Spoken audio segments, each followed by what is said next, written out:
Здравейте! Аз съм Златимир, а вие отново ще опознавате България с Пътеводител БГ. Днес и следващата неделя ще се разходим из северозападна България, за да видим как върви туризмът край река Дунав. Ще ви покажа град Лом. Преди това обаче ще се отбием до едно красиво място, известно с уникалните си природни забележителности – Белоградчик.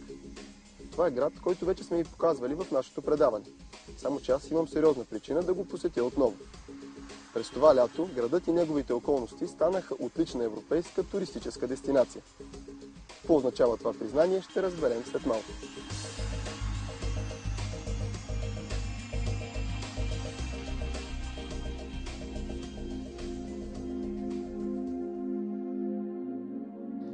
Белоградчик е разположен в западната част на Стара планина, а надморската височина е 545 метра.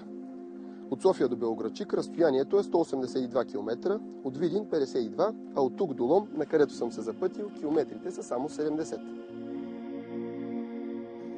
До Белоградчик може да дойдете с автомобил или автобус.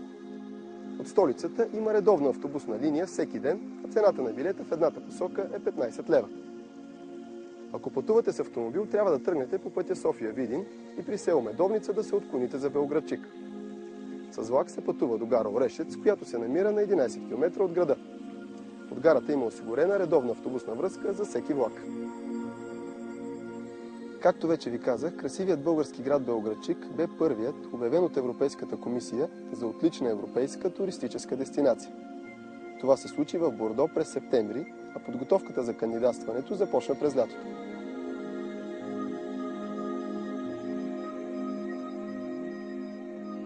България, макар и за първи път участничка в този престижен европейски конкурс, бе представена достойно от Белоградчик и неговият фестивал «Фолклорни празници» от Тимок Дуискър по стъпките на траките. По време на фестивалът, екипът на белгийската телевизия, който снимаше рекламен клип, видя пъстра палитра от маски, танци, костюми, обичаи, легенди и традиционен фолклор, придружен с характерни носии, ястия и вина. Всеки турист, който участва в този фестивал, може да се запознае с духовното наследство от тракийско време. Това е повод за гордост на българите, защото траките са едни от най-древните народи на Европа, оставили съкровища от най-старото изследвано злато на континента.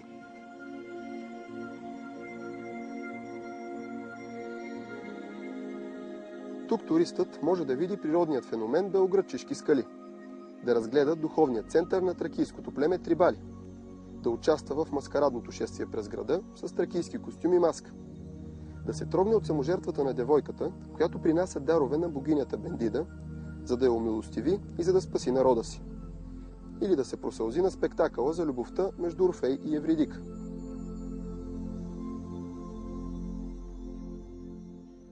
Посетителите тук опитват своята артистичност, като майсторят глинени съдове на място или като тъчат българска шевица на стан.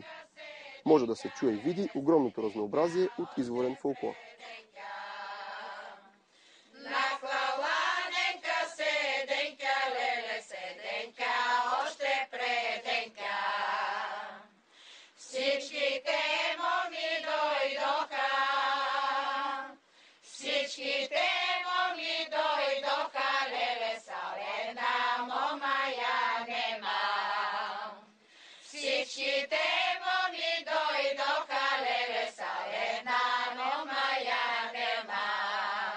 Това е част от нас, това е нашата самобитност, това е нашата култура, нашите песни, танци, нашите традиции, нашите обичаи.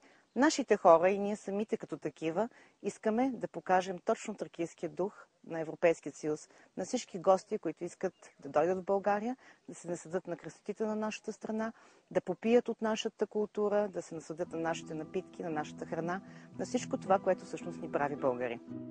Белоградчик е едно място, което е свещено, то е магическо, то е прекрасно, то е част от символиката на нашата страна, то е част от културата на България, малко позната, малко развита, недобре позната от страна на Европейския съюз и на гостите, които биха могли да дойдат тук. Всъщност това беше целта и на конкурса.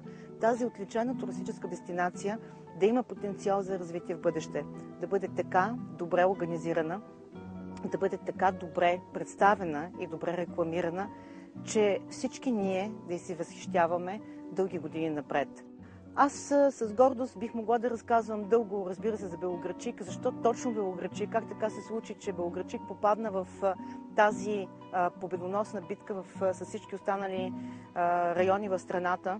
Но искам да кажа, че от една страна наистина духът на траките тук е много, много силно запазен. Запазени са хората, всъщност, които са носителите на духовността. Запазени са традициите, запазени са фестивалите, запазено е всичко това, което искаме да представим не само пред нашите чужди гости, а пред нас самите. Защото всъщност се оказа, че много малка част от нас, българите, познаваме нашата страна. Ние имаме претенциите, че познаваме добре определени райони, но всъщност на територията на страната има много прекрасни кътчета, които са абсолютно непознати за нас. Целта е точно тези прекрасни кътчета, тези хора, които са запазили българската душевност, да имат възможност да я разгърнат, да имат възможност да пресъздадат по някакъв начин всичко това, което се е случвало на територията на тяхното населено място, да почувстват национална гордост, да се чувстваме всички ние наистина българи, достойни европейци. В престижният конкурс Отлични дестинации на Европа участваха 20 страни, членки на Европейския съюз.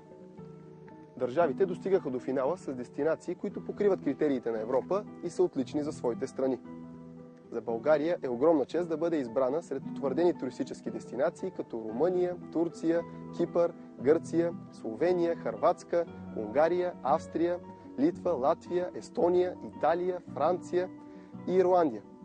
Наградата за България като отлична дестинация на Европа прие кметът на община Белоградчик Емил Цанков. Белоградчик е известен с белоградчишките скали, които са на възраст над 230 милиона години. За голяма част от тях има писани легенди и това, което е неповторимо и уникално, е, че всъщност това място, което можем да видим единствено тук и тази природна забележителност, ни дава възможност да се докоснем и до една изключително древна цивилизация, а именно цивилизацията на трибалите, която обитавала тези земи, разбира се и праисторическите хора, които са живяли по тези земи и са използвали това място и за своеобразен духовен център. Това е място, където е датирано най-старото човешко присъствие на европейския континент в пещера Козарника от преди 1 милион и 400 хиляди години. Това до голяма степен придава уникалност на района и аз вярвам, че това ще даде и шанс за бъдещото развитие на туризма тук, на това място Белоградчик. Тези кадри бяха заснети през лятото, когато колегите от Белгийската телевизия снимаха рекламен клип за Белоградчик. Но и днес се убедихме заедно, че това е наистина един изключителен град с чудесни възможности за лов, риболов, туризъм и трекинг. Тук всеки ще открие по нещо за себе си, независимо дали е българин или европеец. А какво ще открие в Лом, ще разбера след малко. Останете с мен, за да разберете и вие. Може би някой ден и Лом ще получи званието отлична европейска дестинация. Знае ли човек?